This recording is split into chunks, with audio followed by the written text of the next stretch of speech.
That's why we have observers. That's why we have principles from SADC. Now, coming to the SADC principles, we want to make it very clear. They are a product of the member states of SADC. They are not administered by a particular individual who may become the head of the state. He is only in what is called a fiduciary role, a delegated responsibility. So we hear of a certain head of the delegation from a certain country, the SADC mission, without prior consultation with his colleagues, fellow observer missions from sovereign states, and without them even reports back to their countries, even going back to their secretariat, because the secretariat is the collective secretariat of SADC. He decides to delve into matters which have nothing to do with his mandate. SADC has got several committees which deal with various issues of SADC, of Southern African development. It even has a constitutional review committee within its ambit. If anybody has got issues about the Zimbabwe laws, that is the relevant body within SADC to come and question the statutes of the sovereign state of Zimbabwe on a peer-to-peer basis as fellow acceders to the SADC protocol of unit of cooperation. It is not the duty of a particular individual to arrogate to himself the role of a constitutional review committee of the laws of Zimbabwe. So, Mr. Nevers Mumba from Zambia, we call you to order. Don't delve into the laws of Zimbabwe. If you've got issues with those, tell your relevant institutions, not the SADC Observer Committee, your relevant institutions, to take it up with the SADC Secretariat in Zambia. Otherwise, we know that he's a preacher, he comes here, he's got his friends, and he was seen overlapping and accosting himself with the triple C. We don't think that's what Zambia stands about. He even goes further to try to make an issue about civic organizations and chooses some against the other in Zimbabwe. He favors Zesi and others. Then he castigates FAS on the other hand. This is a bias. I want to remind you, America had a civil war in 1861, starting in 1861. Because of the duty to protect the unity of America, certain of its citizens decided to form the American National Rifle Association.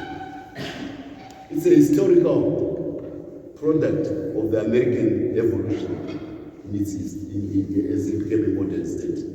Today, the NRA is one of the most active of American civic bodies, to the extent that it now decides to lobby for certain politicians with a bias toward the Republicans.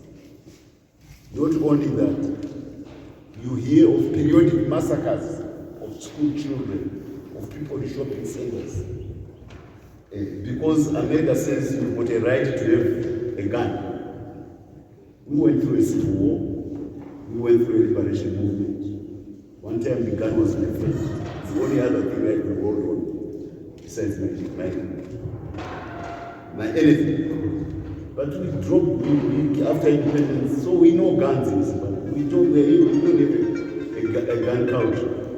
But the Americans have maintained a gun culture which is now causing so many massacres in their country.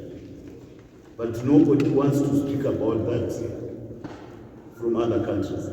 Now you want to make an issue about our historical circumstances. Our people are naturally vigilant because they fought a war, and they will continue to be vigilant, and they have institutions which are a continuation from that war like us, of our people, like civic committees which are looking at security and intelligence to say, are we safe? I always emphasize the point. If in Zimbabwe you go into a rural area or certain places and you cannot cannot be identified as to who you want to marry or not get married to. Within 3 to 4 hours, the CIO, the intelligence organization of the country, will know. Where does that come from? It comes from the war. You hate to know who is who. Know your friend, know your enemy. If you don't, die. That's what, because there was all sorts of nefarious institutions of terror, of murder, of disappearances, the Zanu Scouts, the Special Air Services of Zimbabwe. All these institutions, the Fumorevan, these are historical institutions which made it life difficult in rural areas. So vigilance is natural in Zimbabwe people. So to make an issue about FAS and other historical institutions about Zimbabwe is to question the origin of the state. And for Mr. Nevas Mumba, I want to remind him that our original training about Zimbabwe and false forces came from the Zambian. We were hosted in Zambia. We were hosted in Tanzania. Maybe because he is from a later day party, he can't go to the archives of his country and really understand the role of Zambia in the birth of what is now the Zimbabwe Defense Forces. I want to politely remind him to go and read the history of this country before he starts castigating Zimbabwean entities. It's not right. Every country has got its own history. That's why I made an allusion to America and its National Rifle Association. And by the way, the Americans had actually copied it from England, which is also a National Rifle Association. So the idea of vigilance in communities is not new. And the idea that an association can lobby for its interests, just like the National Rifle Association does in America, it's not new. It is the same as this trying to lobby for the interests of the opposition. But there's a, we draw the line in the sand. You don't arrogate yourself the role of a statutory body which has got the sole responsibility of collating and announcing elections. It's not your duty. Let that body which does the job be given the full mandate to try to have a parallel system so that you instigate prejudice and you try to challenge the integrity of our institutions before they've completed their job. No, no, no. That won't be accepted. We know the pain of giving birth to the Zimbabwean state. We know the threats which face the Zimbabwean state. We make a distinction. There is the Zimbabwe state. We take it as it is. There's political contestation by political parties. That is allowed. You can contest for political party.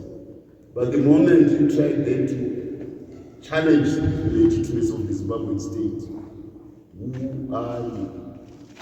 And to challenge it on behalf of post-imperial interests in Europe and in America incenses us. Also, some of us who fought in that war. Because the birth of the Zimbabwean state was a painful process. Out of every 5 people I went to war with, only 2 came back alive. And most of them with maims and traumas of that war, blinded and unable to cope with life afterwards. The Zimbabwean state is sacrosanct. We will go to any length to defend it. And we will brook no interference, and we fear no power to defend the Zimbabwean state. We have no issue about people contesting as political parties because it's a constitutional provision brought by the same army and defended by the same state. It is the same state which defends that aspect. They all speak peacefully to even the opposition today, just like the ruling party. All of you. What makes you feel that you can come to ZANU-PF headquarters free and sit like you do and take your pictures? It's because you know there is law and order in the land. Who is administering that law and order? The Zimbabwean state. Please give it respect. Give it respect, the Zimbabwean state. So I want to emphasize that point that we are dismissive of the ramblings and mouthings of Nevas Mumba, who abuses his fiducial role as the head of the Zimbabwe SADC Observer Mission and arrogates to himself a dictatorial mandate as a solo individual to say, I'm here to promote the interests of a